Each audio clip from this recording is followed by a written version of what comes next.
ಬಯಸಿದ ಹೆಬ್ಬಲೆ.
ನಮಸ್ಕಾರ.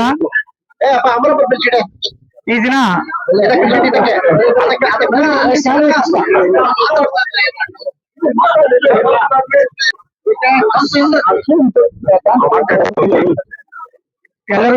ಎಲ್ಲರಿಗೂ ನಮಸ್ಕಾರ. ಈ ದಿನ ನಮ್ಮ ಮಾರಂಡ ಅಲ್ಲಿ ಸಿದ್ಧಗಂಗಮ್ಮ ರಾಜಗೋಪುರ ಪ್ರತಿಷ್ಠಾಪನಾ ಕಾರ್ಯಕ್ರಮಕ್ಕೆ ನಮ್ಮ ಈ ಊರಿನ ಎಲ್ಲಾ ಪ್ರಮುಖರು ಸೇರ್ಕೊಂಡು ನಮ್ಮ ಕಾಂಗ್ರೆಸ್ ಪಕ್ಷದ ಎಲ್ಲಾ ಮುಖಂಡರನ್ನು ಆಹ್ವಾನಿಸಿದ್ದಾರೆ. ಇವತ್ತು ನಾವೆಲ್ಲ ಮುಖಂಡರು ಬಂದು ಇವತ್ತು ಈ ಪೂಜೆ ಕಾರ್ಯಕ್ರಮದಲ್ಲಿ ಪಾಲ್ಗೊಂಡಿದ್ದೀವಿ. ಮೊಟ್ಟ ಮೊದಲನೇದಾಗಿ ಈ ಊರಿನ ಎಲ್ಲಾ ಪ್ರಮುಖರಿಗೂ ಮತ್ತು ಗ್ರಾಮಸ್ಥನ ಎಲ್ಲಾ ಅಕ್ಕ ತಂಗಿಯರಿಗೂ ಅಣ್ಣ ತಮ್ಮಂದರಿಗೂ ನಾನು ಅಭಿನಂದನೆಗಳನ್ನು ಸಲ್ಲಿಸಲು ಬಯಸ್ತೀನಿ. ಆ ದೇವರು ಈ ಊರಿನ ಎಲ್ಲಾ ಜನತೆಗೂ ಕೂಡ ಆಶೀರ್ವಾದ ಮಾಡ್ಲಿ ಅಂತ ನಾನು ಬಯಸ್ತೀನಿ. ಹಾಗೆ ಎಲ್ಲಾ ರೈತರಿಗೂ ಒಳ್ಳೇದಾಗ್ಲಿ, ಒಳ್ಳೆ ಮಳೆ ಬೆಳೆ ಆಗ್ಲಿ ಅಂತ ನಾನು ಕಾಂಗ್ರೆಸ್ ಪಕ್ಷದ ಎಲ್ಲಾ ಮುಖಂಡರ ಪರವಾಗಿ ಈ ಊರಿಗೆ ಗ್ರಾಮಕ್ಕೆ ಎಲ್ಲ ಒಳ್ಳೇದಾಗ್ಲಿ ಅಂತ ಆ ಭಗವಂತನಲ್ಲಿ ನಾನು ಬೇಡ್ಕೊಂತ ಇದ್ದೀನಿ. ಜೈ ಹಿಂದ್, ಜೈ ಕರ್ನಾಟಕ.